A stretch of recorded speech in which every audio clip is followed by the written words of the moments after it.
Probably not necessarily the first story that comes to mind when you're thinking of what's in the news today, but it is important, and it might seem like a lifetime ago at this point, but last night there was a big election in Georgia.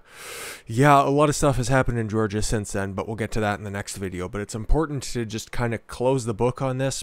Probably, maybe, I don't know, depends on how things go.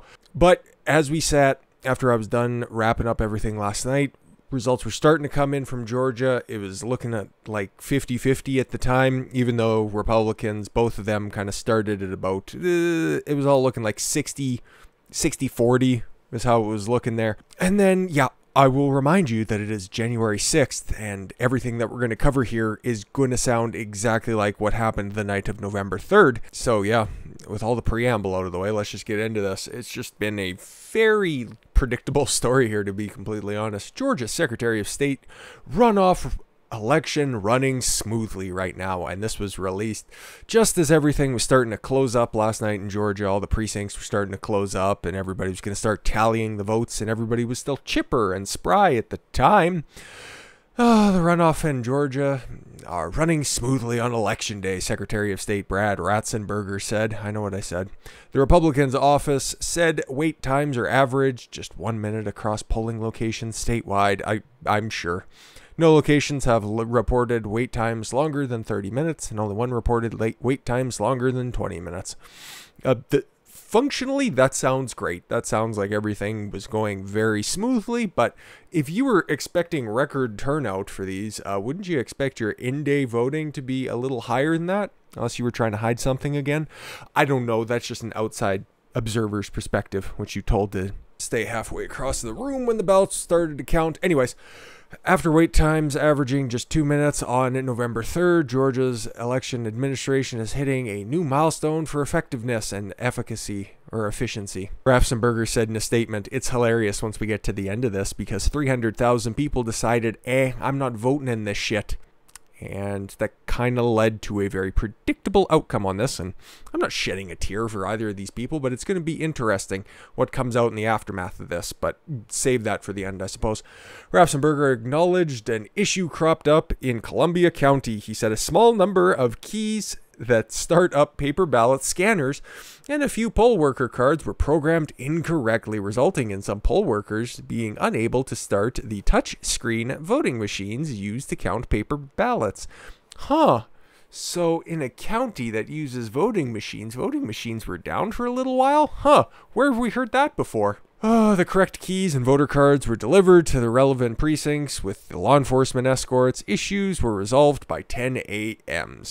And I think polls were open at either 7 or 8 a.m. in the morning, so they were down for a couple hours. Weird, huh? And of course, Trump tweeted about it. Yeah, machines were down in 12th Congressional District. Oh, and they just happen to be Dominion voting machines. Weird. Ballots are being left in lock boxes. Hopefully they count them. Fair enough. Who knows if they did? We'll probably never know if they did. He appeared to be referring to the callers who told Georgia radio host John Fredericks that they weren't able to cast their votes in the 12th Congressional District because of malfunctioning machines. The caller said workers told them to put their ballots in a box and assured them the ballots would be scanned when the machine issues were worked out.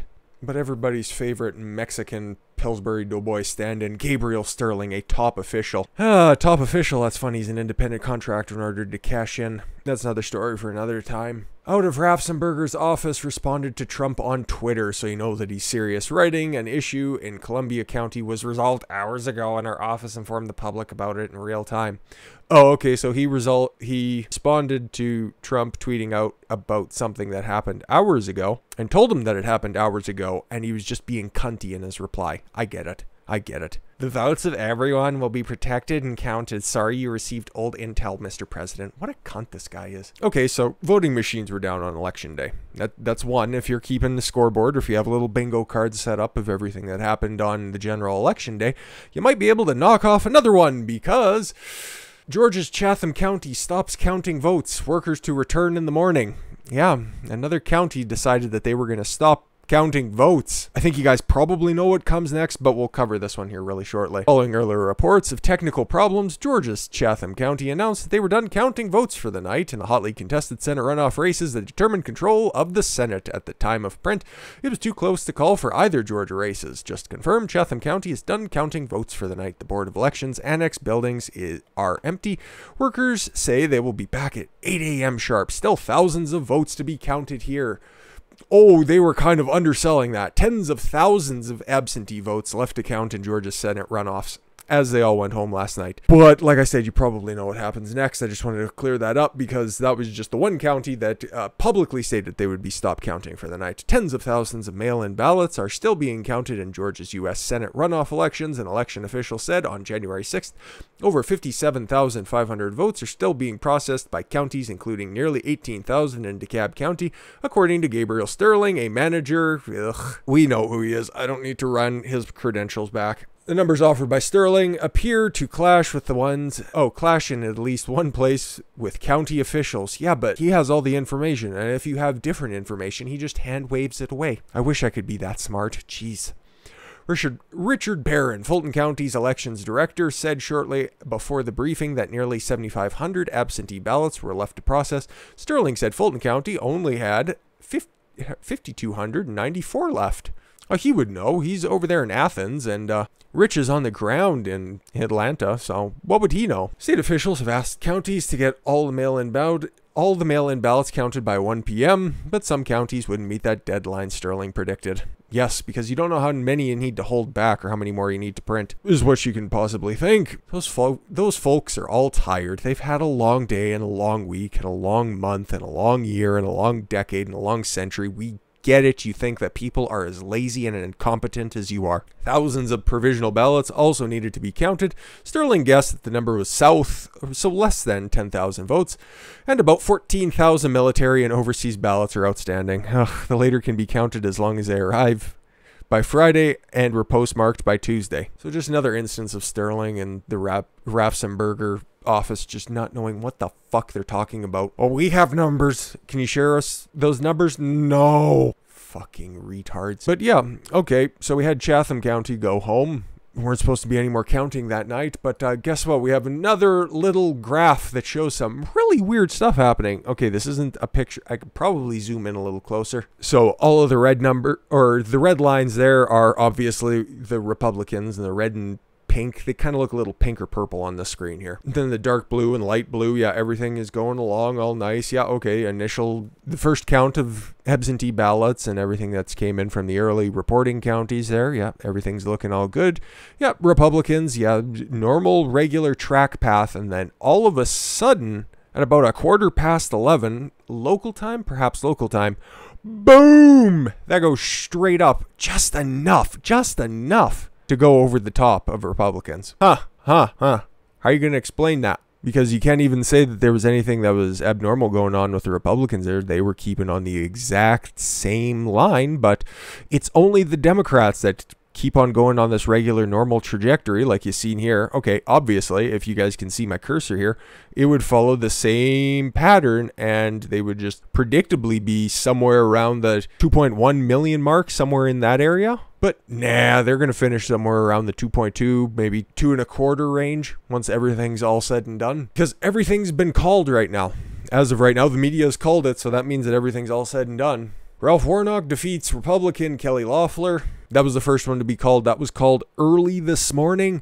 They were just waiting for David Purdue and John Ossoff, but just before I started recording, yep, it's been called. So Kamala Harris is going to be the swing vote in the Senate, because it's now going to be 50-50. It'll be interesting to see what Raphael and Sterling do, if they're going to do a recount and a signature audit, because David Purdue is one of those old school legacy votes from an establishment Republican family, but everything just kind of played out like a mirror image of November 3rd. Imagine that. The exact same people who were running the elections in the first time, you didn't do anything to change anything about it, and the exact same patterns occurred.